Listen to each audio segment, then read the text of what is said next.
Ind AS 36 impairment of assets. Let's start in 3, 2, 1 and go. सबसे पहले Ind AS 36 नाम क्या है? Impairment of assets. इम्पेयरमेंट का मतलब क्या होता है? इम्पेयरमेंट का मतलब होता है decline in the value of asset. ठीक है, असेट की वैल्यू में गिरावट आना. किस पे एप्लीकेबल है? Ind AS 16, 38, 40. इनका इम्पेयरमेंट का अपन नॉर्मली बात करते हैं. असेट इम्पेयर कब होता है? जब कैरिंग अमाउंट ज्यादा है, रिकवरेबल अमाउंट कम है. Example, carrying amount 1500, recoverable 1000. तो आपका कैरिंग अमाउंट ज्यादा, उतना आप रिकवर ही नहीं कर पाओगे, तो इम्पेयरमेंट लॉस बुक कर लो भाई. अच्छा, कैरिंग अमाउंट कैसे मिलेगा? Your cost minus depreciation. Basically आपकी बैलेंस शीट की वैल्यू से मिलता है कैरिंग अमाउंट. रिकवरेबल अमाउंट कैसे मिलेगा? दो चीज का हायर होता है. It is higher of fair value less cost of disposal, या fair value less cost to sell, या फिर वैल्यू इन यूज. दोनों में से विच एवर इज हायर. ठीक है सर, ये कैसे मिलेगा? पहला वाला अमाउंट सिंपल है, fair value minus cost of disposal. ठीक है. अच्छा, एक और चीज, कॉस्ट ऑफ डिस्पोजल में वैल्यूएशन फीस नहीं आता है. Valuation fee incurred is not a cost of disposal, just remember this. उसके अलावा value in use. Value in use मतलब क्या होता है? Present value of future cash flows. तो यहाँ दो चीज चाहिए. एक, असेट को यूज करने से फ्यूचर कैश फ्लो कितना रहेगा. दूसरा, प्रेजेंट वैल्यू पे लाने के लिए आपको डिस्काउंट रेट चाहिए रहेगा. तो डिस्काउंट रेट क्या ले, बराबर. तो ये दोनों है, तो आप वैल्यूनेस निकाल सकते हो. अब इसमें कुछ और चर्चा. जब आप वैल्यू इन यूज के कैश फ्लोज निकाल रहे हो, तो कैश फ्लो में क्या क्या जोड़ेंगे? असेट को यूज करने से जो कैश फ्लो आएगा वो जोड़ना है. Cash inflows from using the asset. दूसरा, ये इनफ्लोज जनरेट करने के लिए कुछ आउटफ्लोज इंकर किए तो वो माइनस कर देना. तीसरा, आप असेट को यूज करोगे तो भी लाइफ के एंड पे तो आप असेट को बेचते हो ना, तो जो बेचने का डिस्पोजल वैल्यू है वो भी आएगा. उसको बोलते हैं रेसिडुअल वैल्यू. अब ये वाला जो वैल्यू है, डिस्पोजल वैल्यू, ये कौन से ईयर के कैश फ्लो में आना चाहिए?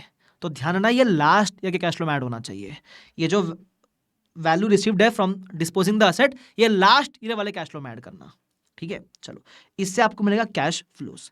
अच्छा, कुछ कैश फ्लो आपको इग्नोर भी करना है. इग्नोर मतलब लेस नहीं करना है, इग्नोर करना है. सर इग्नोर तो वो किया करती थी. आओ, इग्नोर का मतलब कि आप उसको कंसिडर नहीं करोगे. Example, future cash flows which are expected to arise from future restructuring to which we are not yet committed. मान लो सपोज मैं अकेला टीचिंग कर रहा हूं, तो ये रहे मेरे कैश फ्लोस. अब मैं सोच रहा हूं, सिर्फ सोच रहा हूं, हुआ नहीं, सोच रहा हूं, बीबी से का टाइप करूंगा ना तो पैसा ही पैसा होगा. सिर्फ सोच रहा हूं, ऐसा कुछ किया नहीं है मैंने.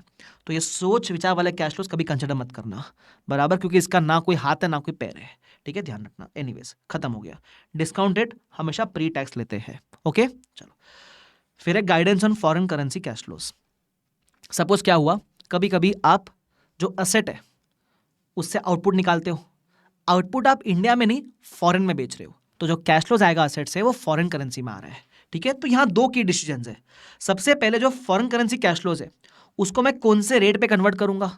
सेकंड, मैं डिस्काउंटिंग रेट इंडिया का यूज करूं कि फॉरेन का यूज करूं.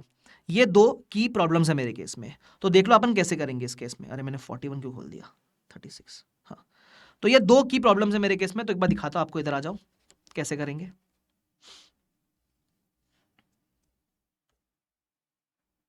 हाँ, देखो, जो मेरे कैश फ्लोज आए डॉलर्स में, सबसे पहले रुपीस में कैसे कन्वर्ट करेंगे?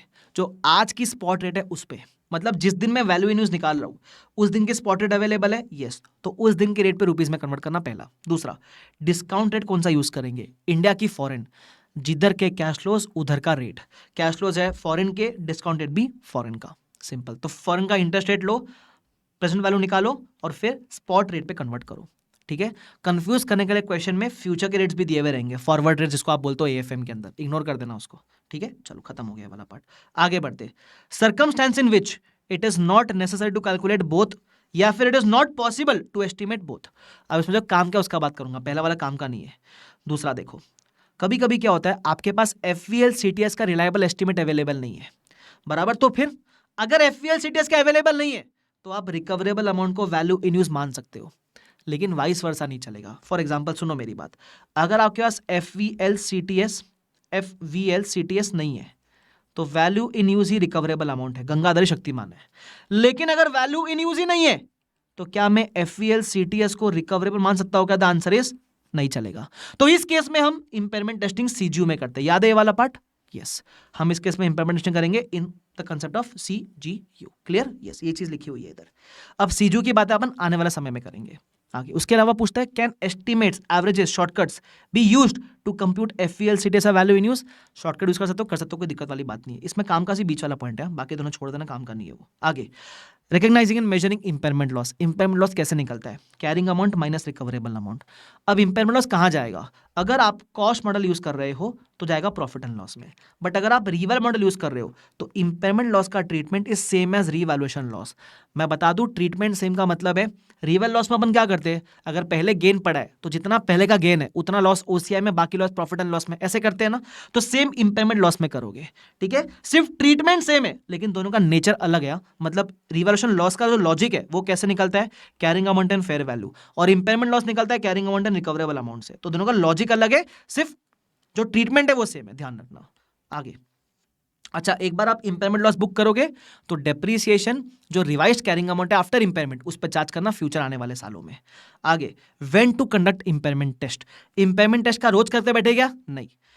3 एसेट वाले केस में एनुअल इंपेयरमेंट टेस्ट कंपलसरी। सबसे पहला intangible infinite useful life, intangible under development और goodwill acquired in a business combination. इन 3 का एनुअल इंपेयरमेंट टेस्ट करोगे। याद कैसे रहेगा? तीनों के तीनों इंटेंजिबल है और तीनों के तीनों एमोटाइज नहीं हो रहे। क्यों? इनफाइनाइट यूजफुल लाइफ है, एमोटाइज नहीं होता है। अंडर डेवलपमेंट है, जब तक वो अवेलेबल फॉर यूज नहीं है तब तक वो एमोटाइज नहीं हो रहा है, और गुडविल भी एमोटाइज नहीं होता है। तो ये तीनों का एनुअल इंपेयरमेंट टेस्ट होगा। बाकी एसेट वाले केस में इंडिकेशन आए तब, मतलब एक तरीके से मान लो आपकी गर्लफ्रेंड है, तो गर्लफ्रेंड कभी भी किसी बॉयफ्रेंड पर शक कब करेगी? ऐसे शक नहीं करने का, इंडिकेशन आया, मालूम पड़ा फोन में लड़की का फोन आया, फोन में लड़की की फोटो दिखी है ना, गुल्लू गुल्लू करते हुए दिख गया किसी के साथ, तो शक करने का। शक करने का इंडिकेशन आया तो इंपेयरमेंट टेस्ट करने का। इंडिकेशन आने का ये मतलब नहीं कि इंपेयर हो गया, इंडिकेशन आया तो क्या करने का? इंपेयरमेंट टेस्ट करने का। अब वो इंडिकेशन 2 प्रकार के होते हैं, एक होता है एक्सटर्नल इंडिकेटर्स, एक होता है इंटरनल इंडिकेटर्स। पढ़ लेना, इतना कुछ है नहीं, सिंपल है, इलस्ट्रेटिव है। आगे, ये हो गया। फिर आएगा cash generating unit, CGU।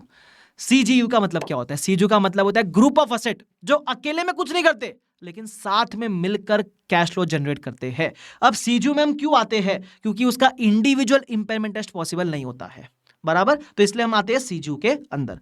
CGU में क्या करना होता है इसको समझाता हूं with the help of some example. इधर आ जाओ, प्यारा प्यारा मीठा मीठा CGU का एग्जांपल लेता हूं, तुमको मजा आ जाएगा। ये देखो CGU में कैसा होता है। ग्रुप ऑफ असेट जो साथ में कैश जनरेट करते हैं। मान लो जैसे मेरे CGU की बात करो तो मेरा CGU क्या है? मेरा आईपैड, मेरा कैमरा, मेरा माइक, मेरा लैपटॉप, ये मेरे को इंडिविजुअली कोई वैल्यू नहीं दे रहे, बट साथ में मिलके मुझे कैश फ्लो जनरेट करने में हेल्प करते हैं। फॉर एग्जाम्पल, आप जो फीस देते हो वो मेरी कैश फ्लो ही होगी ना। तो ये फीस मुझे कैसे कमा रहा हूं मैं? ये सारे एसेट यूज करके, बराबर। तो ये मेरा हो गया एक CGU। तो CGU में क्या करने का? कैरिंग अमाउंट तो आपका सबका होता ही है, रिकवरेबल अमाउंट इंडिविजुअल नहीं होता आपके पास, तो जो टोटल है वो लिखने का। आपको आएगा इंपेयरमेंट लॉस। ये पूरे CGU का इंपेयरमेंट लॉस है। क्या करना है? इसको बांटना पड़ेगा आपको चारों एसेट के अंदर in the ratio of the respective carrying amount, that's it, बराबर। इतना ही करना होता है आपको। तो बस मिल गया आपको रिवाइज कैरिंग अमाउंट। अब आने वाले सालों में आप रिवाइज कैरिंग अमाउंट पर चार्ज करोगे डेप्रीसिएशन। CGU में यही होता है। अच्छा, ये पहला केस था। दूसरा केस, मान लो CGU में गुडविल है। अब गुडविल का क्या होता है? गुडविल का भी इंडिविजुअल इंपेयरमेंट टेस्ट पॉसिबल नहीं होता है, तो इसको CGU में एलोकेट करते हैं। अब यहाँ 2 केस पॉसिबल है, या तो CGU एलोकेबल है या CGU एलोकेबल नहीं। वैसे 3 केसेस है, बट ब्रॉडली 2 ही केस होते हैं, या तो CGU एलोकेबल है या एलोकेबल नहीं है। मान लो अब मेरे पास 2 CGU है बिजनेस में, CGU 1, CGU 2। पहला केस, गुडविल का बेनिफिट सिर्फ CGU 1 में मिलता है, मतलब एलोकेबल है ना, तो कुछ नहीं करने का, उसको CGU 1 में डालने का और इंपेयरमेंट टेस्टिंग करने का। तो CGU 1 में मान लो 3 एसेट थे मेरे पास, तो उसमें गुडविल भी ऐड कर देने का, ठीक है। ये मेरा कैरिंग अमाउंट हो गया, रिकवरेबल अमाउंट भी दिया हुआ रहेगा, इंपेयरमेंट लॉस आया। अब अगर किसी भी CGU में गुडविल है तो पहले सारा लॉस गुडविल के अंदर एलोकेट करोगे, फिर बचा हुआ लॉस बाकी एसेट में जाएगा। ध्यान रखना है बात।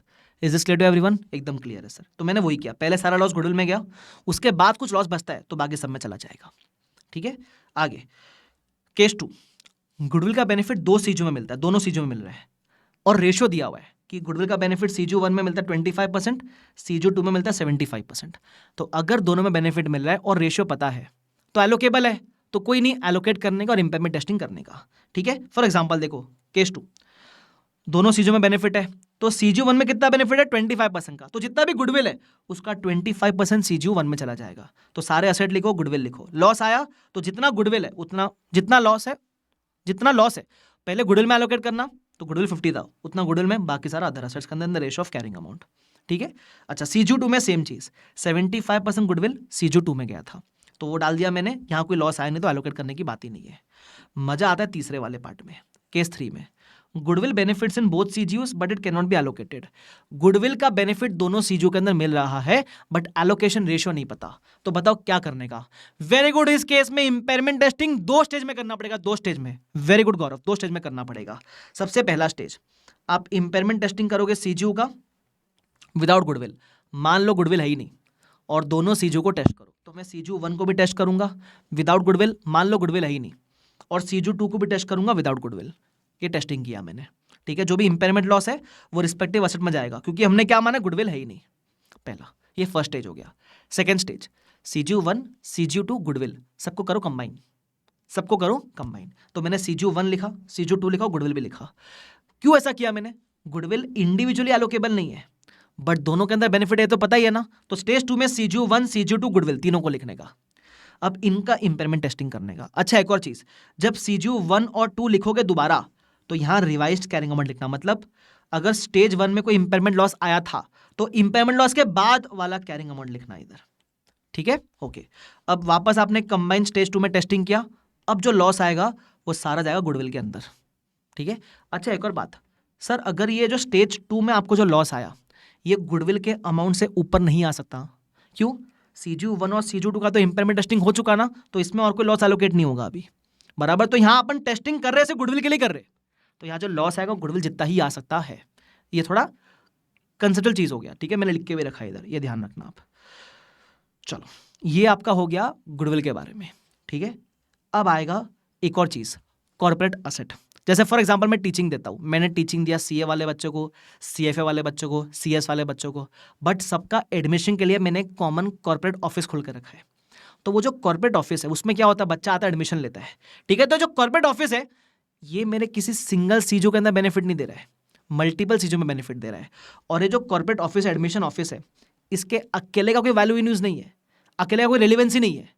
इसका बेनिफिट तब मिलता है जब आप बाकी बिजनेस भी कर रहे हो, सीए सीएफए पढ़ाने वाले बिजनेस कर रहे हो, तो इसलिए इसका भी इंडिविजुअल टेस्टिंग पॉसिबल नहीं है, तो सीजू में आपको एलोकेट करना पड़ता है, बराबर। तो अब यहां भी गुडविल जैसे 3 केस पॉसिबल है, या तो एलोकेबल है या फिर एलोकेबल नहीं है। अगर एलोकेबल है तो एलोकेट करने का और इंपेयरमेंट टेस्टिंग करने का एक छोटा फर्क है। मान लो मेरा कॉर्पोरेट असेट 10 लाख रुपए का है, वो सीजू 1 में एलोकेबल है, तो मैंने एलोकेट किया और इंपेयरमेंट टेस्टिंग किया, लॉस आया 6 लाख का। अब येडे की तरह पूरा लॉस कॉर्पोरेट असेट में एलोकेट मत करना, वो सिर्फ गुडविल वाले केस में होता है। अगर आपके सीजू में कॉर्पोरेट असेट है तो हम क्या करेंगे, हम सारा लॉस सारे असेट के रेशियो में बांटेंगे, सारे असेट के कैरिंग अमाउंट के रेशियो में बांटेंगे। यहां गुडविल की तरह मत करना, ठीक है, ध्यान रखना। चलो, केस 2, बेनिफिट मिलता है सीजू 1 और 2 में, परसेंटेज देके रखा है, तो कोई बात नहीं, जितना बेनिफिट मिलता है उतना लिखो और टेस्ट करो, जो भी लॉस आएगा सब में एलोकेट करना in the ratio of carrying amount, ठीक है। मजा आएगा केस 3 में, मजा आएगा केस 3 में, जहां हम बोलते हैं कि बेनिफिट मिलता है दोनों सीजू में लेकिन एलोकेशन रेशियो नहीं पता, बेनिफिट मिलता है दोनों सीजू में लेकिन एलोकेशन रेशियो नहीं पता। तो उस केस में बताओ कितने स्टेज में इंपेयरमेंट टेस्टिंग करेंगे? वेरी गुड आंसर पवन, आदि, ध्रुव। हम 2 स्टेज में इंपेयरमेंट टेस्टिंग करेंगे। पहला इंपेयरमेंट टेस्टिंग करेंगे assuming there is no corporate asset, मान लो कोई कॉर्पोरेट असेट है ही नहीं तो इंपेयरमेंट टेस्टिंग करेंगे। लैपटॉप, कैमरा, आईपैड, क्या टेस्टिंग किया सर, बराबर। तो टेस्टिंग किया, अब क्योंकि कॉर्पोरेट असेट नहीं है तो उसमें कोई लॉस एलोकेट मत करना, तो बचे हुए असेट में लॉस एलोकेट हो जाएगा 1 और 2 के अंदर, दोनों में। सीजू 1 और 2 का टेस्ट किया आपने। फिर आप करोगे स्टेज 2, जहां आप सीजू 1 और 2 कंबाइन करोगे, साथ में कॉर्पोरेट असेट भी ऐड कर दोगे, ठीक है। अब जो लॉस आएगा, अच्छा अब एक बात ध्यान रखना, अब जो लॉस आएगा नॉर्मली हम क्या बोलते हैं, in case of corporate asset loss सब में जाना चाहिए, लेकिन इस वाले केस में सब में नहीं जाएगा। क्यों? 1 और 2 का तो टेस्ट हो चुका ना, 1 और 2 का टेस्ट ऊपर हो चुका ना, तो ये जो लॉस है वो सीधा कॉर्पोरेट असेट में ही जाएगा। वेरी गुड आंसर, समझ रहे? तो ये रट्टा मत मारना, ये आपको लॉजिकली समझ के लेना है कि कॉर्पोरेट असेट में एक ही ऐसा केस है जहां सारा लॉस ये अकेला बेयर करेगा। ऐसा क्वेश्चन आज तक एग्जाम में आया नहीं है, बट आए तो ध्यान रखना इस बात का, ठीक है। वो मैंने नोट वगैरह सब लिख के दिया हुआ है इधर। आगे तो ये हो गया अपने सीजू के बारे में, ठीक है। सीजू में अपन ने नॉर्मल सीजू डिस्कस किया। अच्छा, सीजू में कभी कभी लाइबिलिटी भी आ सकता है, तो अगर किसी सीजू में लाइबिलिटी है तो उसको लेस कर देने का, जैसे सारे एसेट अपन ऐड करते हैं वैसे लाइबिलिटी रहेगा तो लेस कर देना, ठीक है। गुडविल का अपन ने बात कर लिया और कॉर्पोरेट असेट का अपन ने बात कर लिया, ठीक है। उसके बाद सीजू में लॉस आए तो क्या करने का, पहले सारा लॉस गुडविल में एलोकेट करने का, फिर बाकी एसेट में एलोकेट करने का। अच्छा एक और चीज़, कभी कभी सीजू में ऐसा होता है पीपीई है, इंटेंजिबल एसेट है, उसके अलावा कोई इन्वेंट्री भी दिया हुआ रहेगा, कोई करंट एसेट दिया हुआ रहेगा, तो ये सब सीजू का पार्ट हो सकता है, लेकिन इसमें आप कोई लॉस एलोकेट नहीं करोगे, लॉस सिर्फ इन दोनों में एलोकेट करोगे उस केस में। ठीक है, तो सीजू में बाकी एसेट भी हो सकते हैं, बट लॉस सिर्फ जो इसके स्कोप में है उसमें एलोकेट करना सिर्फ। ठीक है, उसके अलावा ये हो गया नॉर्मल चीज। अब इधर आना, if any asset is tested individually and also the same is included in CGU, then no impairment loss will be allocated to that asset. Sir मतलब मान लो एक मशीन ए था, मशीन ए का आपने किया इंडिविजुअल टेस्ट, अब मशीन ए का individual करने के बाद आपने सीजू के अंदर में इंक्लूड कर लिया। सर ऐसा पॉसिबल है? हाँ, उसका कभी कभी होता है ना, मशीन ए का अकेला बेनिफिट ले रहा है बट सीजू के अंदर भी बेनिफिट दे रहा है, तो वहां भी आपने इंक्लूड किया, तो उस केस में ऐसा कर सकते हो। लेकिन मशीन ए का क्योंकि इंडिविजुअल टेस्टिंग हो चुका है, तो सीजू में आप जोड़ तो लोगे उसको, लेकिन इसमें कोई इंपेयरमेंट लॉस एलोकेट नहीं कर पाओगे। क्यों? क्योंकि उसका ऑलरेडी अकेले का टेस्ट हो चुका। अगर ये बात समझ आई तो वेरी गुड, नहीं समझ आई टेंशन मत लो, एक इलेक्शन 32 है वो कराऊंगा, समझ जाएगा आपको। क्लियर? आगे बढ़ते हैं सर। आगे, if the recoverable amount of an individual asset can not be determined, अगर अकेले का रिकवरेबल नहीं मिलता है तो अपन क्या करते हैं? सीजीयू में जाते हैं। ये बात आपको याद है? याद है सर। अब इसमें एक बात ध्यान रखना, कभी कभी क्वेश्चन आपको कंफ्यूज करेगा। मैं आपको एग्जांपल देता हूँ। मान लो माइक है मेरे पास, माइक का कैरिंग अमाउंट 10 लाख है, FVLCTS 9 लाख है, वैल्यू इन यूज नहीं मिल सकता, तो मैं क्या करूंगा? सीजू में ट्रांसफर कर दूंगा इसको। सीजू इंपेयर नहीं है, सीजू इंपेयर नहीं है, तो क्या मेरा माइक इंपेयर है क्या? माइक भी इंपेयर नहीं है। ये मत बोलना सर लेकिन FVLCTS तो कम था ना, क्या फर्क पड़ता है? क्या मैंने इसको बेस माना क्या रिकवरेबल अमाउंट के लिए? नहीं, रिकवरेबल अमाउंट के लिए वैल्यू इन यूज नहीं था तो मैं निकाल ही नहीं पाया, तो मैं सीजू में गया। अब अगर मेरा सीजू इंपेयर्ड नहीं है तो मेरे इंडिविजुअल एसेट भी इंपेयर्ड नहीं है, even if the FVLCTS is lower. ये MCQ में आ सकता, ध्यान रखना। ठीक है, एक सेकंड पानी पी लेता हूं।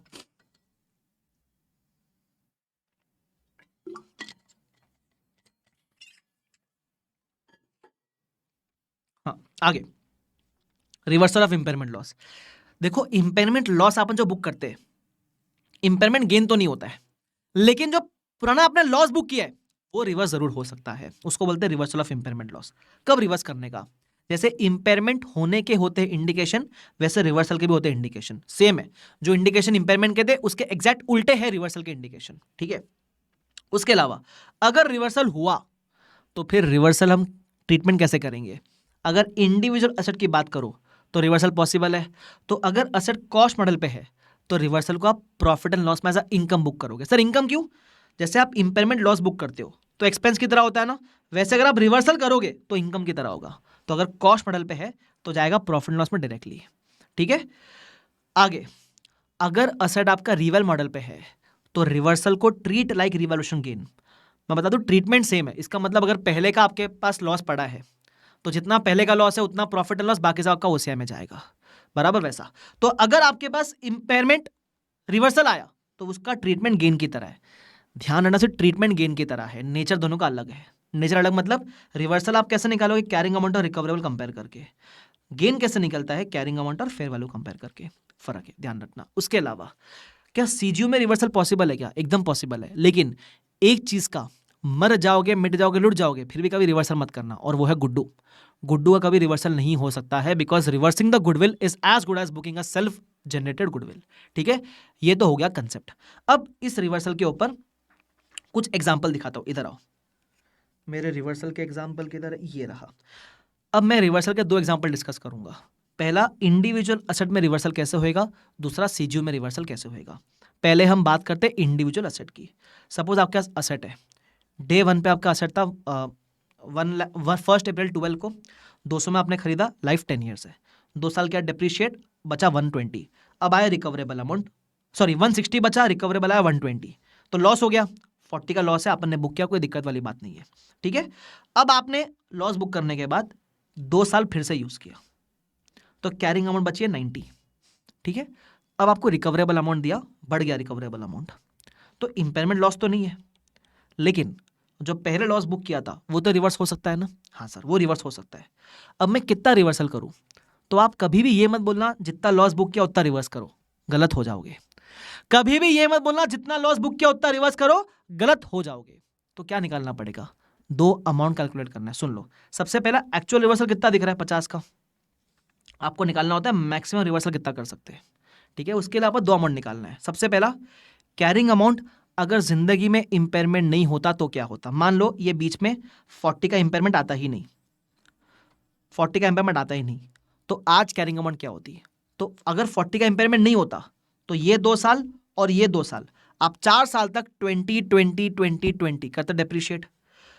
तो अगर इंपेयरमेंट नहीं होता तो आप 4 साल तक 20 करते डेप्रिशिएट, तो वैल्यू बचती 120 की। और आज कैरिंग अमाउंट क्या है आफ्टर इंपेयरमेंट, मतलब आज रियल में कैरिंग अमाउंट क्या है आपका 90। वो तो दिया हुआ रहता है, वो ढूंढना भी नहीं है, तो ढूंढना सिर्फ एक ही अमाउंट है आपको एक्चुअली, बराबर। तो आज वैल्यू 90 है, दोनों का difference is a maximum reversal. तो भले ही यहाँ रिवर्सल 50 का दिख रहा है, बट आप सिर्फ 30 ही कर सकते हो, क्योंकि उतना ही मैक्सिमम परमिटेड है, दैट्स इट। तो जितना लॉस बुक किया, जितना लॉस पहले बुक किया था, एक्चुअली आप उतना रिवर्स नहीं करते, उससे थोड़ा कम ही करते हो। उसका लॉजिक मैंने बताया था, अब लॉजिक में नहीं घुस रहा हूं मैं। क्या तुमको समझा ये वाला पार्ट? क्या ये कब था, जब इंडिविजुअल असेट पे रिवर्सल करोगे तब। एक अमाउंट निकालना है यार, अगर जिंदगी में इंपेयरमेंट नहीं होता तो आज वैल्यू क्या होती, सिंपल वो अमाउंट निकाल लेना बस। क्लियर, एकदम क्लियर है सर। आगे बढ़ते हैं सर। फिर आएगा reversal of impairment loss CGU वाले केस में। सीजीयू में रिवर्सल कैसे होता है ये देख लो प्लीज। सबसे पहले मान लो आपका असेट था, अदर असेट और गुडविल है, ठीक है। अब अदर असेट में बहुत सारी चीज़ें, वो मैं बाइफिकेशन नहीं दे रहा हूँ। मान लो अदर असेट मिला के मेरे पास 20 लाख है और गुडविल 2 लाख है। अब एक साल आपने यूज़ किया, तो अदर असेट आपने क्या डिप्रिशिएट, गुडविल इज नेवर एमोटाइज्ड, ठीक है। तो ये हो गया आपका कैरिंग अमाउंट। अब इस दिन पे रिकवरेबल दे रखा है, कितना 15 का दे रखा है। तो जो भी लॉस आएगा सबसे पहले बटेगा गुडविल के अंदर, फिर जाएगा अदर असेट के अंदर, बांट दिया सर। तो ये रहा रिवाइज कैरिंग अमाउंट, ठीक है। गुडविल 0 हो गया, असेट इतना हो गया 15 लाख। लाइफ बचे 9 ईयर्स, तो अब आने वाले साल में डेप्रीशिएशन विल चेंज, किया चेंज, इतना आ गया आपका डेप्रीशिएशन। ये बची कैरिंग अमाउंट। अब फिर से आपको रिकवरेबल अमाउंट दे रखा है, तो यहाँ इंपेयरमेंट तो नहीं है, लेकिन रिवर्सल क्लियरली दिख रहा है। क्या दिख रहा है, रिवर्सल क्लियरली दिख रहा है। तो अब इसमें एक्चुअल रिवर्सल दिख रहा है, दोनों का डिफरेंस आपको देखना है, मैक्सिमम रिवर्सल कितना कर सकता हूँ। अब कैसे निकालेगा मैक्सिमम रिवर्सल, दो अमाउंट चाहिए। अगर कैरिंग अमाउंट इंपेयरमेंट नहीं होता तो क्या आता। अब जब आप ये निकाल रहे हो ना, carrying amount if there was no impairment, तो यहाँ गुडविल मत कंसिडर करना। क्या हमको गुडविल पे रिवर्सल करना है क्या, नहीं, तो गुडविल भूल जाओ, सिर्फ अदर असेट देखो। अगर इंपेयरमेंट नहीं होता, मान लो ये इंपेयरमेंट नहीं होता, तो मैं बोलूँ मैं अदर असेट को 2 लाख से करता 2 साल तक डिप्रिशिएट, बराबर। तो मैं अगर मेरा इंपेयरमेंट नहीं होता तो मैं अदर असेट को 2 साल तक करता डिप्रिशिएट बाय 2 लाख, तो बचता 16 लाख। ये carrying amount of other asset if there was no impairment. Goodwill मत लेना, क्यों, गुडविल पे रिवर्सल परमिटेड नहीं है, 16 लाख। और सेकंड आप कंपेयर करोगे एक्चुअल कैरिंग अमाउंट के आज के दिन पे, तो रियल कैरिंग अमाउंट है 13,33,333, तो यह है मैक्सिमम रिवर्सल, बराबर। तो इतना ही आप मैक्सिमम रिवर्स कर सकते हो। और मैक्सिमम रिवर्सल किस में एलोकेट करोगे, सिर्फ अदर असेट में, गुडविल में एलोकेट मत करना, अलाउड ही नहीं रिवर्स करना उस पर, दैट्स इट। तो ये दो बेसिक एग्जांपल थे, इससे आपको थोड़ी क्लैरिटी मिल जाएगी, ठीक है। चलो, उसके अलावा देखोगे तो ये सेम कंसेप्ट वगैरह दे रखा है इधर। उसके अलावा 36 में एक और कंसेप्ट है, वो एक्चुअली क्लास में मैं कॉमन पुल करके बताता हूँ आपको कि कॉमन पुल है करके, बराबर। लेकिन जब मैं यहाँ पढ़ाऊंगा ना, अभी मैं मान रहा हूँ कि आपने सारे FR एक बार तो पढ़ रखा है, तो ये कॉमन पुल वाला भी मैं डिस्कस कर लूंगा इस रिवीजन में, लास्ट में। लास्ट में मतलब ये चैप्टर के पहले क्वेश्चन डिस्कस कर रहा हूँ, क्वेश्चन खत्म होने के बाद मैं इसको भी टेकअप कर लूंगा। चलेगा ये वाला पार्ट, क्या ग्रॉसिंग अप वाला, यस ग्रॉस अप वाला, करेक्ट करेक्ट करेक्ट, याद तो है। या बादाम जम के बादाम खा रहे हो, हाँ चलो, तो इसको भी मैं कर लूँ डिस्कस, चले कर लेंगे सर, ताकि आपका कॉमन पुल वाला पार्ट भी कंप्लीट हो जाएगा, ठीक है। अब मैं क्वेश्चंस पे आ रहा हूँ, क्वेश्चंस के बाद मैं फिर कॉमन पुल भी डिस्कस कर लूंगा, ठीक है। चलो, ये रहा 36, फटाफट से आ जाओ, बढ़िया बढ़िया क्वेश्चन करेंगे, ठीक है। ढंग का कोई क्वेश्चन दिखा दो भाई साहब। ये रहा इलस्ट्रेशन नंबर 10, देख लो क्या बोलता है। बोलता है अपन ने एक्वायर किया 100% सैटर्न का 4 lakh, 320 was for assets and goodwill था 80 का, कोई दिक्कत नहीं। कब एक्वायर किया, 1 अप्रैल 11 को एक्वायर किया। आगे 31 मार्च 13 गवर्नमेंट ने लाइसेंस कैंसिल किया, इंडिकेशन ऑफ इंपेयरमेंट आ जाएगा, कोई दिक्कत वाली बात नहीं है। तो इंपेयरमेंट का इंडिकेशन है, ठीक है। लाइफ 20 ईयर्स है बाय द वे, तो 2 साल के बाद आपको करना है इंपेयरमेंट टेस्ट। तो आ जाओ करेंगे, कैसे करते इधर देख लो। तो मान लो 320 का मेरा असेट था, गुडविल था 80 का, 2 साल तक क्या डिप्रिशिएट, तो वैल्यू आ गई 288, गुडविल उतना ही रहेगा, ये टोटल कैरिंग अमाउंट होगा सीजीयू का। अब मेरे को देके रखा है वैल्यू इन यूज, कितना देके रखा है 2,12,000, ठीक है। तो 2,12,000 मेरा रिकवरेबल अमाउंट हो जाएगा। तो कैरिंग अमाउंट ये रहा, रिकवरेबल ये रहा। ऑफकोर्स कैरिंग अमाउंट ज्यादा है, रिकवर नहीं कर पाओगे, इंपेयरमेंट लॉस आएगा। 156 का इंपेयरमेंट लॉस आएगा। पहले गुड्डू में एलोकेट करोगे, बाकी बचा हुआ अदर असेट में एलोकेट करोगे, ठीक है। तो अदर असेट की मेरी कैरिंग अमाउंट हो जाएगी चेंज। अब इस कैरिंग अमाउंट को आप रिमेनिंग लाइफ में 18 साल में करोगे डेप्रिशिएट, ठीक है। गुडविल कुछ बचा नहीं है अभी। आगे फिर क्या बोलता है, फिर बोलता है 2 साल के बाद फेवरेबल चेंज आया, तो इंडिकेशन है रिवर्सल का। फिर से आपको दिया हुआ वैल्यू इन यूज और FVLCTS, तो दोनों में से विच एवर इज हायर लूंगा। तो 2 साल के बाद, तो सबसे पहले आप 2 साल तक और करोगे डिप्रिशिएट, ये मेरी होगी कैरिंग अमाउंट। फिर आपको दिया हुआ रिकवरेबल अमाउंट। अब इंपेयरमेंट तो नहीं है क्योंकि रिकवरेबल बढ़ गया है, लेकिन रिवर्सल तो हो सकता है सर। अब रिवर्सल में कैसे बुक करूंगा, सबसे पहले एक्चुअल रिवर्सल कितना दिख रहा है वो देख लेना, फिर आप निकालोगे मैक्सिमम रिवर्सल। मैक्सिमम कैसे निकालेंगे, अगर आपके जिंदगी में इंपेयरमेंट नहीं होता तो आज कैरिंग अमाउंट क्या होती। इसमें गुडविल मत कंसिडर करना, गुडविल पे रिवर्सल अलाउड नहीं है बराबर। तो मैं क्या करूंगा, जो भी अदर असेट है अगर ये इंपेयरमेंट नहीं आता तो मैं बोलूं मैं 4 साल तक करता डेप्रिशिएट सीधा सीधा बराबर। 32 वॉज फॉर 2 ईयर्स, तो और 32 में करता डेप्रिशिएट, टोटल 4 साल के लिए करता डेप्रिशिएट। तो मेरी कैरिंग अमाउंट हो जाती 256, 320 माइनस 4 का डेप्रिसिएशन, ठीक है। और रियल मैच कैरिंग अमाउंट क्या है वो तो यहां कॉपी करके मिल जाएगी आपको, रियल कैरिंग अमाउंट, दोनों का डिफरेंस, मैक्सिमम रिवर्सल, बस रिकॉर्ड कर लेना भाई। एक्चुअली मैक्सिमम मैक्सिमम रिवर्स कर पाओगे आप, दैट्स इट। अब आने वाले सालों में जो बचे हुए एसेट्स है उसको आप इस रिवाइज्ड वैल्यू के हिसाब से करोगे डिप्रिशिएट। Clear, yes. चलो प्रथम बोलता है फिगर्स भी याद हो गए क्वेश्चन के, ये तो अच्छी बात है भाई। आगे बढ़ जाते हैं, एक कॉमन पूल वाले क्वेश्चन कराऊंगा मैं रिवाइज, टेंशन मत लो अभी आप। आगे अज्जा अज्जा मैं हूं प्यार तेरा, इलस्ट्रेशन नंबर 21। अब इसमें थोड़ा इंडेक्स 103 भी आएगा, तो मैं मान रहा हूं कि आपको थोड़ा 103 वगैरह आता है, ठीक है। चलो ऐसे गजनी ऐसे बैठना मत मेरे सामने, सर मेरे को तो नहीं याद कुछ भी, इधर आओ। सबसे पहले हमने किसी कंपनी का 80% एक्वायर किया है, तो नॉर्मली ऐसे क्वेश्चन में गुडविल का अमाउंट दिया हुआ रहता था, यहाँ गुडविल निकालना है अपने को। तो 103 में अपन सीखते हैं ना गुडविल कैसे निकलता है। जो आपने पीसी दिया 80% के लिए वो, प्लस NCI 20% का, लेस करना INA, तो मिलेगा गुड्डू बराबर। 80% के लिए आपने पीसी कितना दिया, तो बोलता है 8 लाख शेयर्स एक्वायर किए bye issuing 2 equity shares for every 5 shares. तो आप क्या बोलोगे 8 लाख इंटू 2/5, और जो शेयर दिया उसकी वैल्यू क्या है 4 रुपया है, तो into 4 rupees if I am not wrong. तो एक बार मेहनत नहीं करेंगे तो यहाँ डायरेक्टली देख लो भाई कितना आता है आपका वैल्यू। एक सेकंड, शायद ऊपर है वो, ये रहा PC 8 lakhs into 2/5 into ₹4, this represents 80%, ये आपका पीसी आ जाएगा। अब एनसीआई का वैल्यू क्या, तो एनसीआई के नंबर ऑफ शेयर्स नहीं दिए तो आपको निकालना पड़ेगा। अगर 8 लाख 80% रिप्रेजेंट करते हैं मेरे शेयर्स, तो 20% कितना, 2 लाख रहेगा एनसीआई का शेयर्स। और एनसीआई के बाद जो शेयर है वो सब्सिडरी के शेयर्स है, तो सब्सिडरी के शेयर की वैल्यू 1.4 देके रखिए, तो आप 1.4 से मल्टीप्लाई करना, एनसीआई का वैल्यू मिलेगा। ये 103 में अपन सीखते हैं, ठीक है। लेस आईने करना, आईने नीचे दिया हुआ है 13 लाख रुपए का, ठीक है। तो आप लेस कर देना, 1.3 मिलियन मतलब 13 लाख रुपया, तो आप कर दोगे less. Is this clear to everyone, आपको मिलेगा गुड्डू। क्या मिलेगा आपको, गुड्डू। गुड्डू मिला, गुड्डू दिख रहा है, गुड्डू गुड्डू गुड्डू मिला सर। अब एक बार ये ढूंढ लिया, फिर क्वेश्चन बड़ा सिंपल है। क्या बोलता है, Pluto limited comprises of 3 CGUs A B C, ठीक है। वो बोलता है गुडविल जो है वो ABC में एलोकेबल है इन द रेशियो ऑफ 2:2:1, मतलब गुडविल एलोकेबल है। अगर गुडविल एलोकेबल है तो गुडविल का आप इंपेयरमेंट टेस्टिंग एक ही बार करोगे एलोकेट करने के बाद, मतलब सीजीयू का इंपेयरमेंट टेस्टिंग आप एक ही बार करोगे एलोकेट करने के बाद। तो मैंने वही किया, जो गुड्डू आया मैंने बांट दिया 2:2:1 के रेशियो में, तो जितना भी ए में आया वो ए में गया, जितना भी बी में आया वो बी में जाएगा, जितना भी सी में आया वो सी में जाएगा, बस कैरिंग अमाउंट मिल गया। रिकवरेबल अमाउंट क्वेश्चन में दिया हुआ है, हर एक सीजीयू का कितना कितना रिकवरेबल अमाउंट है वो लिखो और इंपेयरमेंट टेस्टिंग करो।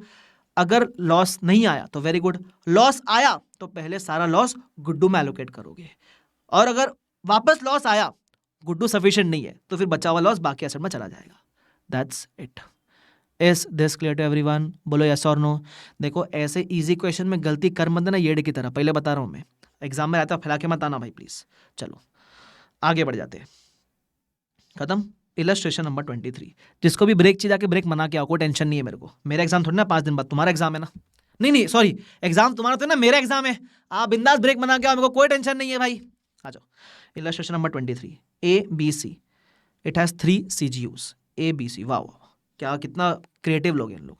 The carrying amount of which as on 31 March 11 are as follows. ठीक है, तो 3 CGU है, कैरिंग अमाउंट देके रखा है, 2 कॉर्पोरेट असेट भी है। ठीक है, अच्छा यूजफुल लाइफ भी देके रखा है, ध्यान रखना। आगे बढ़ जाते हैं, क्या बोलते हैं, एक कॉर्पोरेट असेट एक्स है ना, 600। The carrying amount of x can be allocated on A reasonable basis, that is pro रेटा बेसिस। बोलता है कैरिंग अमाउंट एलोकेबल है।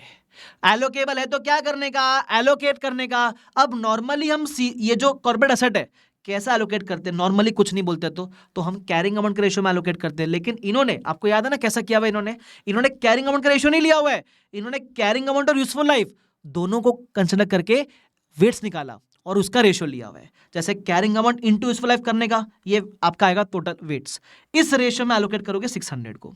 तो एक्स को हमने कैसा एलोकेट किया है, एक्स देखो, एक्स यहां भी आ गई, तो एक्स को हमने एलोकेट किया इस रेशियो के अंदर, क्या वेटेड एवरेज रेशियो के अंदर। ठीक है, तो कर देना allocate. So what about Y, Y can not be allocated. तो वाई के लिए इंपेयरमेंट टेस्टिंग के लिए 2 स्टेज करना पड़ेगा। तो हम एक्चुअली पता है टेस्टिंग कैसे करेंगे, सबसे पहले हम टेस्टिंग करेंगे स्टेज 1 में इंडिविजुअल CGUs को including corporate asset X but excluding Y. तो तीनों CGU को ए बी सी तीनों को हम वैसे टेस्ट करेंगे, इंक्लूडिंग एक्स एक्सक्लूडिंग वाई। फिर स्टेज 2 में क्या करेंगे, ए बी सी कंबाइन करेंगे और उसमें वाई को जोड़ देंगे, क्योंकि वाई का इंडिविजुअल एलोकेशन नहीं पता, बट टोटल में बेनिफिट है, ये तो पता ही है ना अपने को वैसा। तो अब सबसे पहली बार जब मैं स्टेज 1 में टेस्टिंग कर रहा हूँ, कोई लॉस नहीं आया तो कोई टेंशन ही नहीं है।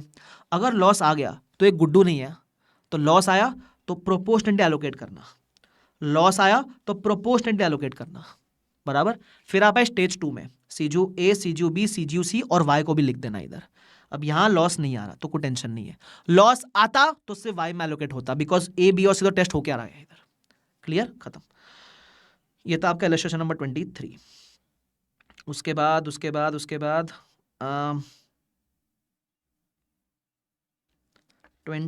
तो सिंपल है, कुछ है नहीं उसके अंदर। अरे एक क्वेश्चन था बीच में, ये वाला, रुको बताता हूं मैं आपको।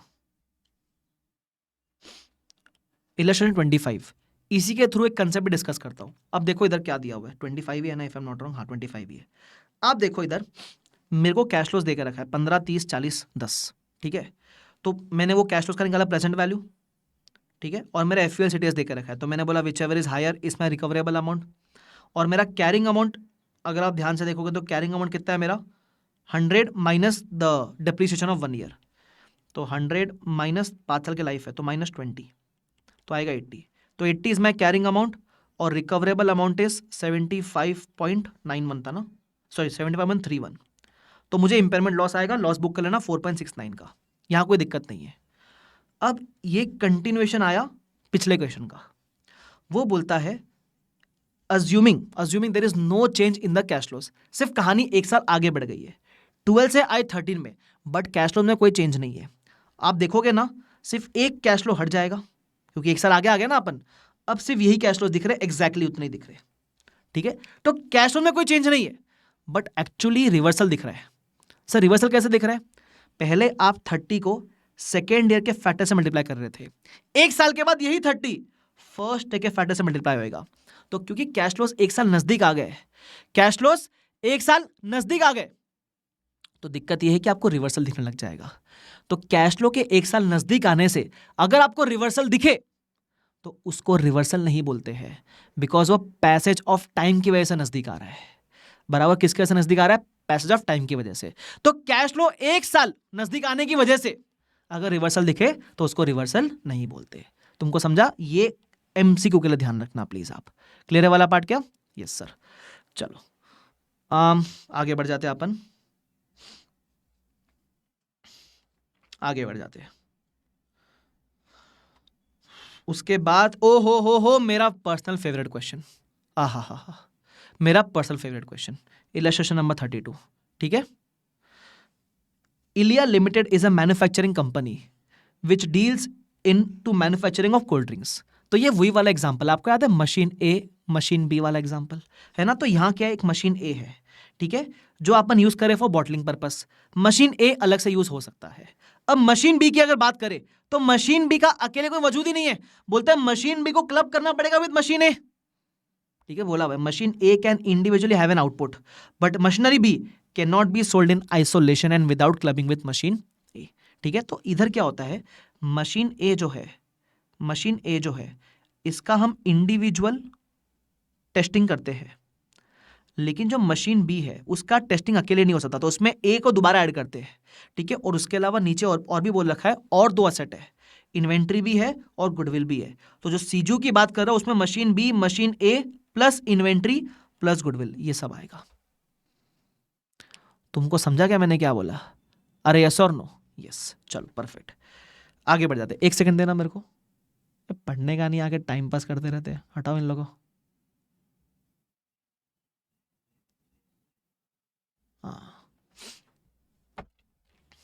चलो हाँ, क्लियर, यस। आगे अब आपको वैल्यू इन यूज देके रखा है मशीन ए का। मशीन ए का बोला है हमने खरीदा 10 लाख के अंदर है, रेसिडुअल वैल्यू 50,000 है।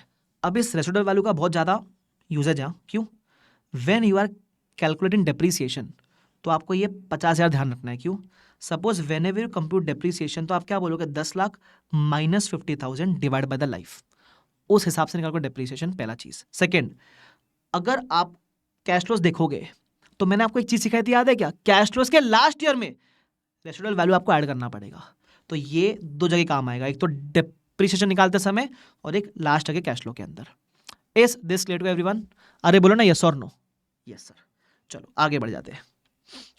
फिर क्या क्या देख रखा है अपने को, on 31 March 18 professional valuers have estimated the current market value of machine A as 7 lakhs, valuation fee is 1 lakh। मैंने क्या बोला था, valuation fee is not a cost of disposal, तो इसको कंसिडर मत करना। तो जब आप कॉस्ट ऑफ डिस्पोजल निकालोगे तो कैसे निकालोगे, आपका आएगा 7 lakhs लेस जो भी डिसमेंटलिंग कॉस्ट है 1.5 lakhs लेस पैकेजिंग कॉस्ट 25,000 और लेस लीगल कॉस्ट 75,000। इस तरीके से आपको कॉस्ट टू सेल मिलेगा। ये अभी तक सारी बातें सिर्फ मशीन ए की हो रही है, सारी बातें सिर्फ मशीन ए की हो रही है। आगे, inventory has been valued in accordance with Ind AS 2, recoverable amount of CGU is 10 lakhs at 31 March 18। अब करना कैसा सुन लो, इधर मैं आपको दिखाता हूं, इधर 32 इलस्ट्रेशन नंबर 32 ये रहा, यही है, सुन लो। सबसे पहले मशीन ए का अकेले टेस्ट करेंगे, पहले मैं सिर्फ इसकी बात कर रहा हूं, बाकी छोड़ दो। मशीन ए का कॉस्ट दिया हुआ था 13 का, 5 साल से करना डिप्रिशिएट, बिकॉज 31 March 18 का वैल्यू चाहिए, किया डिप्रिशिएट, कैरिंग अमाउंट मिला। रिकवरेबल अमाउंट कैसे मिलेगा, वैल्यू इन उसके लिए कैश फ्लोज देकर रखे, उसका प्रेजेंट वैल्यू, और एफवीएल सीडीएस निकालूंगा, उसमें कॉस्ट टू सेल में वैल्यूएशन फी मत कंसिडर करना। ठीक है, तो ये है 4,50,000, तो ये मेरा 489,650 और 4,50,000 दोनों में से विच एवर इज हायर, ये हो गया मेरा रिकवरेबल अमाउंट। तो ये रहा मेरा कैरिंग अमाउंट, ये रहा मेरा रिकवरेबल अमाउंट। तो आया इंपेयरमेंट लॉस, क्या करेंगे, एक ही मशीन है उसमें एलोकेट कर देंगे, रिवाइज कैरिंग अमाउंट आपकी ये हो जाएगी। ये पहला चीज है, बराबर मशीन ए का। सेकेंड चीज, मशीन बी की बात करते हैं। अब मशीन बी का इंडिविजुअल टेस्टिंग पॉसिबल है ना मुन्ना ना, तो सीजू में लेकर आने का। सीजू में क्या क्या रहेगा, मशीन ए भी है, मशीन बी भी है, इन्वेंट्री भी है, गुडविल भी है। मशीन ए भी है, मशीन बी भी है, इन्वेंट्री भी है, गुडविल है। ध्यान रखना, इन्वेंट्री जो है वो सीजू में आ सकता है, लेकिन लॉस एलोकेट मत करना, बिकॉज स्कोप में नहीं है। ठीक है, चलो तो मैंने लिखा सबसे पहले मशीन ए, तो मैंने जो रिवाइज कैरिंग अमाउंट है वो लिखा। मशीन बी का वैल्यू क्या दे रखा है मुझे, वैसे क्वेश्चन में पढ़ोगे तो मशीन बी का बोला था 5 लाख की वैल्यू है, 15 में एक्वायर किया है, और मशीन बी का लाइफ है 10 साल। 10 साल, तो आपको 3 साल से करना पड़ेगा डिप्रिशिएट, इसमें कोई रेसिडुअल वैल्यू नहीं है, तो 5 lakhs माइनस 3 years का डिप्रिसिएशन, तो मशीन बी का वैल्यू मिला। इन्वेंट्री 2 lakhs दे रखा है, गुडविल 1.5 दे रखा है, टोटल कैरिंग अमाउंट मिलेगा आपको। रिकवरेबल अमाउंट क्वेश्चन में दे रखा है 10 lakhs, पढ़ा था ना अपन ने इधर कि recoverable amount of CGU is 10 lakhs, ये लो। तो ये हो गया टोटल कैरिंग अमाउंट, ये हो गया रिकवरेबल अमाउंट। ठीक है, तो आपको मिलेगा इंपेयरमेंट लॉस। अब इंपेयरमेंट लॉस जो मिलेगा, क्या इस सीजू में गुड्डू दिख रहा है? हाँ सर मेरे को तो गुड्डू दिख रहा है सर, ऐसा देखो गुड्डू दिख रहा है सर। तो पहले सारा लॉस गुड्डू में एलोकेट करेंगे, फिर बचा हुआ लॉस। अब आप बोलोगे इन्वेंट्री में जा नहीं सकता, तो आप बोलोगे सर बचा हुआ लॉस ए और बी में बांट दो, लेकिन ए क्या बोलेगा, अरे मैं तो टेस्ट करके आया है ना, अरे मैं तो करके आया, तो बचा हुआ लॉस सिर्फ बी में एलोकेट करोगे। दैट मींस जो लॉस आया वो पहला गुड्डू में, दूसरा सिर्फ मशीन बी में, ए में नहीं। वेरी गुड आंसर, मेरे को अच्छा लग रहा है आप लोग जवाब दे रहे हो चैट बॉक्स में, तो ग्रेट जॉब गाइस। आगे बढ़ते सर। ये पहला पढ़ा था क्वेश्चन था। सेकेंड उसने पूछा है, एक बार आप इंपेयरमेंट टेस्टिंग कर लो, अगले साल का मशीन ए और बी का निकालो डेप्रीसिएशन। तो कोई बात नहीं, जो मशीन ए की रिवाइज कैरिंग अमाउंट है उस पर निकालना डेप्रीसिएशन, मशीन बी की रिवाइज कैरिंग अमाउंट है उस पर निकालना डेप्रीसिएशन, वो बड़ा सिंपल है। फिर तीसरा पॉइंट, वो बोलता है कुछ रिवर्सल हुआ है, वो रिवर्सल के बाद कैरिंग वैल्यू क्या है, कैसे मालूम पड़ा रिवर्सल हुआ है, क्वेश्चन पढ़ो।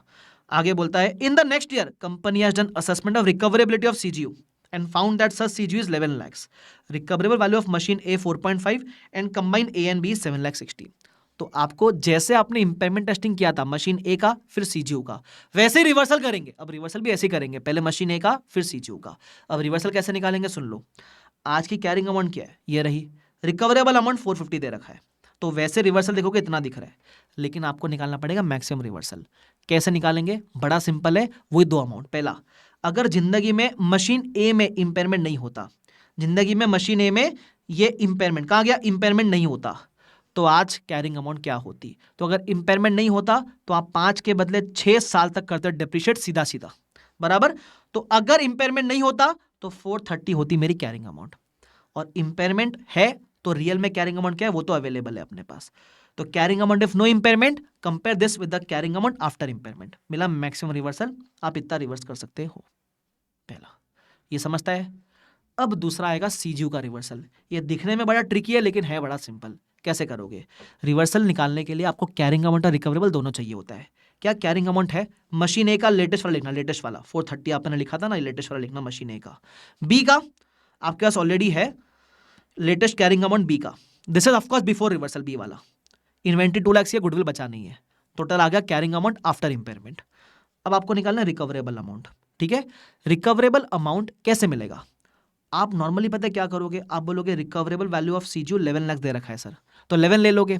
बट आईसीए ने वैसा नहीं किया है। आईसीए ने पता है क्या किया है, उन्होंने ए और बी का 760 लिया है प्लस इन्वेंट्री का 2 लाख ऐड किया है। सर मैं 11 लूँ तो आंसर सही में आएगा, फर्क नहीं पड़ने वाला। बट मैं बता रहा आईसीए ने क्या किया है, उन्होंने 7.6 ए और बी का लिया प्लस इन्वेंट्री का 2 लाख ऐड किया है, तो ये वैल्यू आ जाएगी आपकी। तो आपको दिखेगा अब कैरिंग अमाउंट और रिकवरेबल अमाउंट कंपेयर करो, मिलेगा एक्चुअल रिवर्सल। अपने को चाहिए मैक्सिमम रिवर्सल। इसके लिए कैसे निकालोगे, आपको निकालना पड़ेगा carrying amount of CGU if there was no impairment. अब ये कैसे निकालते हैं ध्यान से सुनना। सबसे पहले सीजीयू में 4 आइटम है। पहला मशीन ए, मशीन ए का निकालोगे value if there was no impairment, वो अपन ने मशीन ए में निकाला था, मशीन ए में निकाला था ना अपन ने, ए में इंपेयरमेंट निकाला तो क्या वैल्यू रहती है वो कॉपी कर लेना 430। सेकंड मशीन बी की value if there was no impairment, तो अगर बी में इंपेयरमेंट नहीं होता तो 5 लाख को 4 साल से करते डिप्रीशिएट। ये जो 5 लाख है इसको 3 के बदले 4 साल से करते डिप्रीशिएट, तो वैल्यू बचती 3 लाख, बराबर। इन्वेंट्री 2 पे रखो, गुडविल पे रिवर्सल करना ही नहीं है तो लिखो ही मत। तो ये आ गया carrying amount if there was no impairment. Second चाहिए कैरिंग अमाउंट आफ्टर इंपेयरमेंट, वो तो अवेलेबल है अपने पास 896014, दैट्स इट। बस दोनों का difference is your maximum, sorry ये दोनों का difference is your maximum reversal. तो actual maximum which ever is lower, इतना आप रिवर्स कर सकते हो।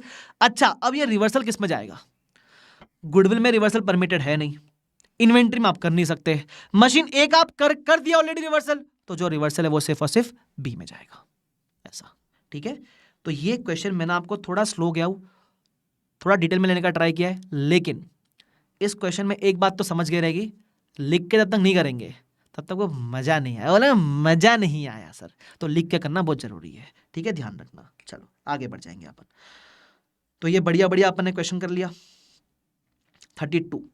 अब मैं कराऊंगा आपको 33। ये भी बढ़िया क्वेश्चन है, एग्जाम में आ सकता है, प्लीज ध्यान रखना, ठीक है। क्या बोलता है सुन लो। एक मशीन है, इसमें इस क्वेश्चन का एजेंडा क्या है 33 का, वैल्यू इन यूज निकालना है। क्या निकालना है, value in use. Value in use कैसे निकलता है, present value of future cash flows, ठीक है। नॉर्मली जितने भी क्वेश्चन किए उसमें फ्यूचर कैश फ्लोस दिए होते थे, इस ससुरे का नाती में यहाँ फ्यूचर कैश फ्लोस हमको निकालना है। निकालेंगे, क्या दिक्कत है सर, तो यहाँ सबसे पहले 5 साल के कॉलम बनेंगे। अब बोला है कि 5 साल में अपनी सेल्स कितनी होगी, तो बोलते हैं हमने 10,000 स्टीयरिंग व्हील सेल किए थे लास्ट ईयर और 190 के प्राइस पे सेल किए थे। अब कैश फ्लोस में फ्यूचर कैश फ्लोस चाहिए होता है, तो हमको बोला गया है कि एस्टिमेट बोलता है the company expect to sell steering wheel for ₹200 during 3-4, price rising in later years with the inflation of 3% per annum. तो देख लो कैसे करना है, कॉलम बनाने का बिंदास, बढ़िया बढ़िया। सबसे पहले सेलिंग प्राइस बोलता है 13-14 में 200 में बेचेंगे और 3-3% से हर साल प्राइस राइज होएगा। यहाँ पॉइंट में आंसर आएगा तो आप पॉइंट में लिखोगे तो भी चलेगा, राउंड ऑफ करोगे तो भी चलेगा। उसके बाद बोलता है कि हम नेक्स्ट ईयर में 10,000 स्टीयरिंग व्हील्स बेचेंगे और उसके बाद 5% से बढ़ेगा। तो सेलिंग प्राइस दे रखा है, नंबर ऑफ यूनिट्स दे रखा है, 10,000 रहेगा फर्स्ट ईयर में, फिर 5% से बढ़ेगा। ठीक है, तो selling price into number of units मिलेगा कैश इनफ्लोस, इसको बोल देना ए। ठीक है, फिर आपको नीचे देखा है कॉस्ट पर यूनिट कि मेरी कॉस्ट 160 थी, 14-15 में 1% से बढ़ेगी, बाद में 2% से बढ़ेगी। तो it was 160 in the first year, 14-15 में 1% से बढ़ेगा, बाद में 2% से बढ़ेगा। तो यही number of units into cost करोगे तो कैश आउटफ्लोज मिलेगा। तो हम कैश इनफ्लोज ऐड करेंगे, कैश आउटफ्लोज माइनस करेंगे, ये सिंपल सा चीज। उसके बाद क्या बोलते हैं, मेंटेनेंस करेंगे 15-16 में 50,000 का, तो 15-16 वाले कॉलम में नेगेटिव में आएगा कैश आउटफ्लो 50,000 मेंटेनेंस के लिए। उसके बाद बोलता है we expect to invest in new technology, जिसकी वजह से ये सारे बेनिफिट रहेंगे, लेकिन subject to availability of technology which is still under development. आपको एक बात बताई थी, फ्यूचर रिस्ट्रक्चरिंग जिसका कोई हाथ पैर नहीं है उसको इग्नोर करने का, तो इसको आप क्या करोगे, इग्नोर करेंगे। ठीक है, ध्यान रखना। उसके बाद बोलता है डिप्रिशिएट करेंगे, ठीक है। Disposal proceeds from selling the machine 80,000, last वाले कैश फ्लो में ऐड कर देना, लास्ट वाले कैश फ्लो में ऐड कर देना आप। ठीक है, दैट्स इट। फिर डिस्काउंटेड दे रखा है 8%, टैक्स दे रखा है, कुछ काम का नहीं है। डिस्काउंटेड अपन प्री टैक्स लेते हैं, पोस्ट टैक्स नहीं। तो आपको क्या करना है, सुनो, कैश इनफ्लोस ए है, ए में से आउटफ्लोस माइनस करना बी, सी मेंटेनेंस था वो भी माइनस करोगे, और डी ऐड करेंगे because it was proceeds from sale, बराबर। तो A minus B minus C plus D, net cash flows मिलेंगे हर साल के। ये ग्रॉस में अपने को प्रेजेंट वैल्यू चाहिए, तो 8% का फैक्टर है उसे कंसिडर कर लेना, मिल जाएगा प्रेजेंट वैल्यू। इन सबका total is a value in use, more of a sum of costing rather than FR. ठीक है, तो संभाल लेना है इसको। चलो हो गया। इलस्ट्रेशन 34 एक बार देख लेना, अच्छा क्वेश्चन है, एलडीआर नहीं है बट अच्छा है, देख लेना एक बार, सिंपल है वैसे वो। उसके बाद 35 में कोई दम है नहीं, इतना सिंपल सा क्वेश्चन है। ठीक है, तो अगर आप ध्यान से देखोगे तो इसी के साथ मेरा जो ढंग के क्वेश्चन है वो मेरे सारे हो गए, लेकिन मैंने क्या बोला था, मैं इसमें कॉमन पुल भी रिवाइज करवाऊंगा। तो कॉमन पुल कर लेगा कॉमन पुल। देखो आई एम अज्यूमिंग कि आपने वो देख रखा है पहले, अब मैं रिवाइज कराने का ट्राई करूंगा, ग्रॉसअप वाला कंसेप्ट। ठीक है, आ जाओ, लेट्स स्टार्ट द ग्रॉसअप कंसेप्ट फटाफट से। और इसके ऊपर 3 क्वेश्चन है, मुझे लगता है उन 3 में से एग्जाम में इस बार एक आएगा। मैं 36 से क्वेश्चन एक्सपेक्ट कर रहा हूं, और यही वाले कंसेप्ट एक्सपेक्ट कर रहा हूं जो मैं भी डिस्कस करने वाला हूं। क्या बात कर रहे हो सर, मैं सबके लिए ऐसा बोलता हूं। ठीक है, तो कर लेना चुपचाप, आ जाओ। ओहो हो मत कर भाई, मैं मजाक कर रहा हूं, मजाक नहीं, सर आ गया तो मेरे को लगता आएगा। एनीवेज इधर आओ, क्या बोलता सुन लो। सबसे पहले आपको है ना 103 का एक कंसेप्ट याद आना चाहिए। एनसीआर के 2 मेथड होता है, एक होता है फेयर वैल्यू मेथड, एक होता है पीएसएनए मेथड। ठीक है, अब इसमें क्या होता है, अगर आपका एनसीआर फेयर वैल्यू पे तो गुडविल जो आएगी वो आएगी फुल गुडविल, और अगर आपका एनसीआर पीएसएनए पे तो गुडविल जो आएगी वो आएगा पार्शियल गुडविल। ठीक है, ये बात ध्यान रखना। अच्छा, गुडविल फुल है तो गुडविल 2 लोग का होता है, एक पेरेंट और एक एनसीआर है, और गुडविल पार्शियल है तो सिर्फ और सिर्फ पेरेंट का होता है, ये ध्यान रखना, ये पता है आपको। ठीक है, अब एक एग्जाम्पल लेता हूं, फिर क्वेश्चन डिस्कस करूंगा। मान लो एग्जाम्पल के तौर पर कैरिंग अमाउंट दिया हुआ है अदर्स का 200 रुपया, गुडविल मेरी पार्शियल है। ठीक है, मेरी गुडविल पार्शियल है। गुडविल पार्शियल क्यों है, क्योंकि एनसीआर पीएसएनए पे तो गुडविल पार्शियल है, तो गुडविल है 80 CR। ठीक है, तो जो मेरा कैरिंग अमाउंट निकला है वो other asset plus partial goodwill add करके निकला है। अब मान लो आपको रिकवरेबल अमाउंट दिया हुआ है, जब रिकवरेबल अमाउंट दिया हुआ रहे ना, there is a inherent assumption कि रिकवरेबल अमाउंट कैसे निकाला होगा, carrying amount plus full goodwill के हिसाब से। ये अजम्पशन होता है कि जो रिकवरेबल अमाउंट है वो एज पर फुल गुडविल है, बट हमारा कैरिंग अमाउंट है एज पर पार्शियल गुडविल। तो ये 2 अमाउंट कंपेरेबल नहीं आज के समय पे, ये 2 कैरिंग और रिकवरेबल कंपेरेबल नहीं आज के समय पे। तो क्या करना पड़ेगा, अपने को कंपेरेबल बनाना पड़ेगा। तो ये जो गुडविल है पार्शियल के हिसाब से, इसको मैं फुल के हिसाब से कन्वर्ट करूंगा, उसको बोलते हैं ग्रॉस अप करना, उसको बोलते हैं नोशनल गुडविल ऐड करना। तो मैं बोलूंगा मान लो पेरेंट का स्टेक 80% था, तो गुडविल वॉज 80 CR, तो 20% एनसीआर गुडविल कितना होगा, तो 80% का गुडविल 80 CR है, तो एनसीआर गुडविल होगा 20 CR। तो वो ग्रॉस अप करूंगा, मैं ऐड करूंगा, बराबर, टू मेक इट कंपेरेबल। तो मुझे मिलेगी रिवाइज कैरिंग अमाउंट। अब ये कैरिंग अमाउंट भी एज पर फुल गुडविल है और रिकवरेबल भी एज पर फुल गुडविल है, कंपेयर करोगे लॉस निकालोगे। अब लॉस आएगा 130 का। अब लॉस का बाइफिकेशन कैसे करोगे, सुनना। ये जो आपका 130 का लॉस आ गया, इसमें से पहले गुड्डू में जाएगा। गुड्डू कितना है इंक्लूडिंग ग्रॉसअप, गुड्डू वॉज 100 इंक्लूडिंग ग्रॉसअप, तो 100 जाएगा गुड्डू के अंदर, और बाकी जाएगा अदर एसेट के अंदर 30 रुपया। अभी जो गुड्डू है इसमें पेरेंट का 80% था और एनसीआई का 20% था, 80 और 20 बराबर। मुझे बताओ क्या ये 20 रियल गुडविल था कि नोशनल था? दिस वॉज नोशनल, तो इतना आप लॉस भी बुक नहीं करोगे। तो आप इंपेयरमेंट लॉस कितना बुक करोगे? सिर्फ 80 ही बुक करोगे और ये अदर असल का 30 बुक करोगे, क्योंकि एनसीआई का गुडविल वॉज नोशनल तो उसका लॉस भी है नोशनल। तो निकाला क्यों? To make it comparable, to make it comparable. तुमको समझ में आया? देखो मैंने सेम चीज यहां किया हुआ है कि 100 में से 20 एनसीआई, 80 पेरेंट। एनसीआई का इंपेयरमेंट लॉस भी नोशनल बिकॉज गुडविल खुद था नोशनल, तो 80 का पेरेंट का जो गुडविल का लॉस है वो बुक करेंगे और 30 का ये बुक करेंगे। क्या तुमको समझ आया? अगर ये तुमको बेसिक समझ गया तो काम हो जाएगा। अब इसमें नोट ध्यान रखना, ग्रॉस अप कब एप्लीकेबल है? It is only applicable when goodwill is partial, that is NCI is at PSNA method. बराबर ध्यान रखना। क्यों? गुडविल अगर फुल गुडविल होगा तो वो ऑलरेडी ग्रॉस अप है, करने का जरूरत नहीं है फिर ये सब। अगर ये बेसिक पार्ट समझा तो अब इसके ऊपर 3 क्वेश्चन है, वो तीनों करके जाने का, उन 3 में से कोई एक आएगा मुझे लगता है। ठीक है, आ जाओ इधर। मैं शांति से करवाऊंगा, मुझे पता है इस कंसेप्ट में काफी लोग मार खाते हैं, तो मैं अच्छे से करवाऊंगा इस कंसेप्ट को। इधर आ जाओ। सबसे पहला है इलस्ट्रेशन नंबर 11। ठीक है, एलडीआर क्वेश्चन है, ध्यान रखना, दिस इज एलडीआर क्वेश्चन। इसके सारे क्वेश्चन एलडीआर है। आ जाओ।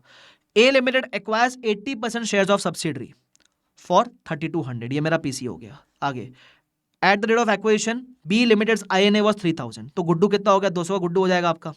आगे गुड्डू 200, अच्छा नहीं आपने 80% एक्वायर किया, सॉरी। आगे देखते हैं। A elects to measure NCI at PA, ओ एनसीआई पीएसएनए पे, तो पार्शल वो ग्रॉस अप वाला आएगा। तो पीसी दे रखा है, एनसीआई दे रखा है, लेस नेट एसेट गुडविल आ गया, सॉरी गुडविल 800 रुपए का है।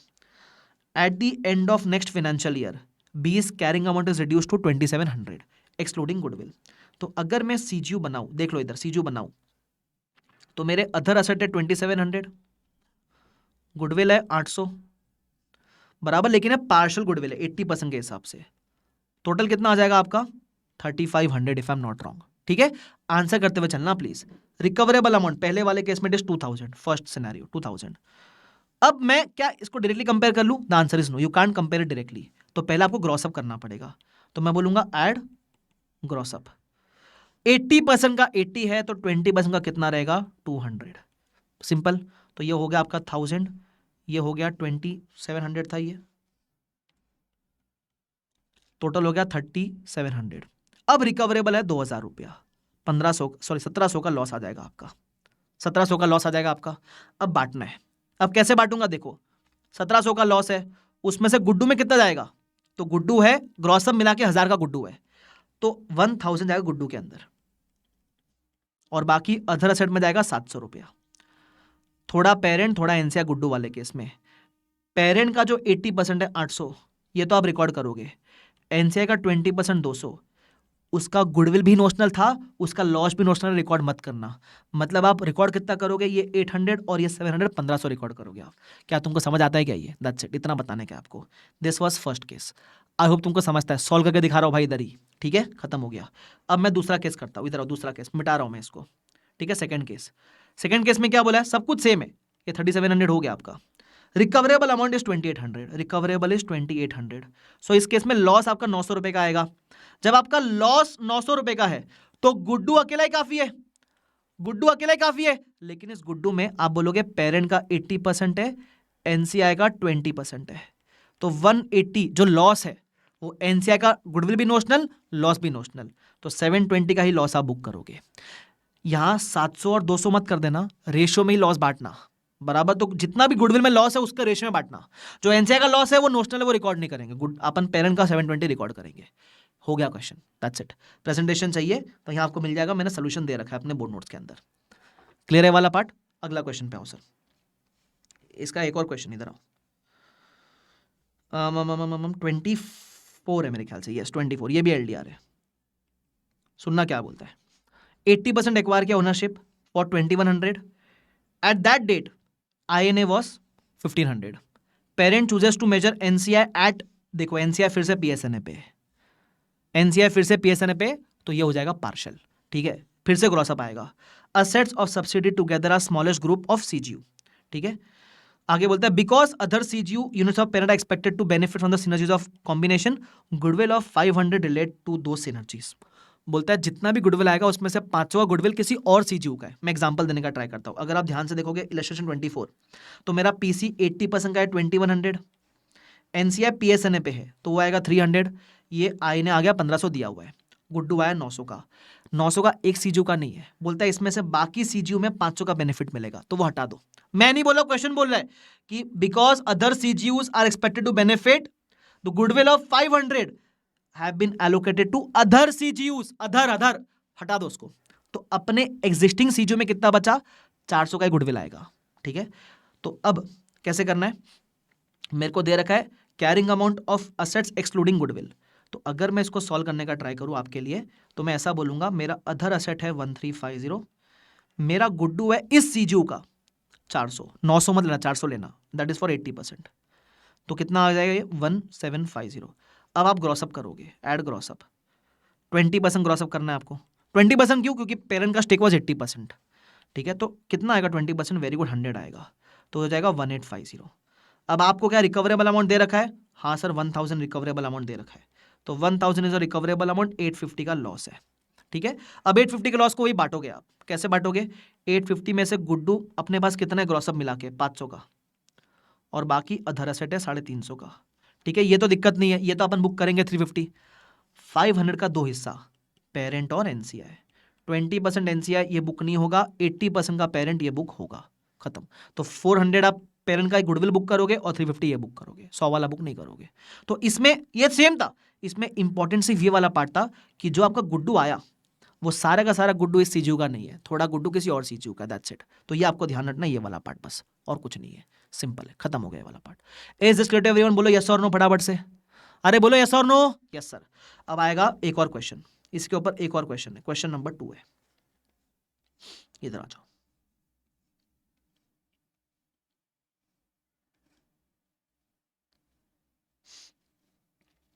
ये रहा, ये मेरा फेवरेट क्वेश्चन है। दो फ्लाइंग किसी, दो फ्लाइंग किसी, दे दी फ्लाइंग किसी। देखो इधर क्या बोलता है, सुन लो। On 31st March 11, Vision acquired 80% of equity shares of Mission Limited for 190 million. ठीक है, 80% आपने एक्वायर किया 190 में। The fair value of net assets were included in the consolidated statement of financial position were 200 million. ठीक है sir. Its group policy is to value NCI at, अरे फिर से आ गया, फिर से आगे रे बाबा, PSNA। ठीक है, आगे ये 11 में हुआ है। On 31st March 14, Vision carried out an annual review of goodwill on consolidation of Mission Limited and found evidence of impairment. No impairment has been evident when the reviews were carried out, blah blah blah blah blah, ज्ञान दिया हुआ है। तो यहाँ 3 CGUs है, A, B, C। देखो क्या क्या असेट्स है इसके अंदर, इंटेंजिबल है, पीपी है, करंट असेट हो सकता है, लेकिन इसमें कोई भी इम्पेयरमेंट लॉस मत एलोकेट करना, ठीक है। तो ये टोटल दिया हुआ है और ये वैल्यू ऑफ CGU दिया हुआ है। It was not possible to meaningfully allocate the goodwill on consolidation to individual CGUs. Goodwill allocable individually नहीं है, तो बताओ क्या करें, बोलो क्या करेंगे। अरे हवन नहीं करेंगे, 2 स्टेज में इंपेयरमेंट टेस्टिंग करेंगे, 2 स्टेज में। सबसे पहले आप करोगे यूनिट ए बी सी को इंडिविजुअली विदाउट गुडविल, और फिर आप सेकंड स्टेज में क्या करोगे, सबको कंबाइन करोगे, गुड्डू ऐड करोगे और फिर टेस्ट करोगे। तो तक ग्रॉसअप किधर आया, इधर ग्रॉसअप आएगा, सिखाता हूं, सुनो मेरी बात। सबसे पहले गुडविल निकालना सीखो। पीसी अपना 80% का है 190, एनसीआई 20% के लिए है 40, बराबर। एक सेकंड ना, हाँ सॉरी, एनसीआई 20% के लिए 40 आएगा, पीएसएनए का प्रोपोर्शन ले लेना, आपको गुड्डू मिलेगा 30 का, ये पार्शियल गुड्डू है, दिस इज फॉर 80%, ये ध्यान रखना आप, ठीक है। अब क्योंकि गुडविल एलोकेबल नहीं है तो आप इंडिविजुअल टेस्टिंग नहीं कर सकते, सॉरी इंडिविजुअल टेस्टिंग में गुडविल ऐड नहीं कर सकते। तो आप स्टेज 1 में टेस्ट करोगे सीजू ए बी सी, वो करना विदाउट गुडविल, ठीक है, वो तो अपने को करना आता है। फिर आप ए बी और सी को कंबाइन कर देना और उसमें आप गुडविल जोड़ना, तो 170 66 100 और उसमें 30 का गुडविल जोड़ेंगे। तो आप स्टेज 2 में ग्रॉसअप करेंगे, क्योंकि स्टेज 1 में गुडविल था ही नहीं तो वहां ग्रॉसअप नहीं किया, स्टेज 2 में करेंगे। ये पार्शियल गुडविल है 30 का 80% के हिसाब से, तो 20% नोशनल गुडविल एनसीआई का ऐड करोगे, तो 30 इज फॉर 80%, तो 20% का कितना 7.5 ले ऐड कर दिया, ठीक है। तो अब मेरा सीजू का कैरिंग अमाउंट हो जाएगा 373.5, रिकवरेबल कितना है 350, लॉस कितना आया 23.5। अब 23.5 का लॉस आया, क्या गुडविल सफिशिएंट है मेरे पास, गुडविल 37.5 पड़ा है, तो हाँ सर पूरा पूरा लॉस गुडविल में जाएगा। अब इसमें से भी बांटोगे, 80% पेरेंट 20% NCI, जितना NCI का है वो नोशनल है, बुक नहीं करेंगे, पेरेंट का बुक करेंगे। देखो मैंने बोला भी है 80% पेरेंट का आएगा, 18.8 इतना बुक करोगे, NCI का बुक नहीं करोगे, कहानी खत्म। क्या तुमको एक ग्रॉसअप वाला पार्ट समझ में आया क्या? अरे मगज में आया क्या? अरे मैं तेरे बाद में आया क्या? चिल्लाना से बनते गाने क्या? अरे बताओ ना, आएगा तुम लोग को? यस और नो, फटाफट से बोलो यस और नो, खत्म। एक वैसा किया कि नहीं, सरकाया कि नहीं इसको बताओ, सरकाया कि नहीं बताओ इसको, सरकाया क्या मजेदार तरीके से। देखो ये इंडेक्स में काफी स्लो गया था, मैं शांति से करा ताकि आपको एकदम कॉन्फिडेंस आ सके बढ़िया तरीके वाला, ठीक है। मजा आ गया गाइस, मजा आ गया। चलो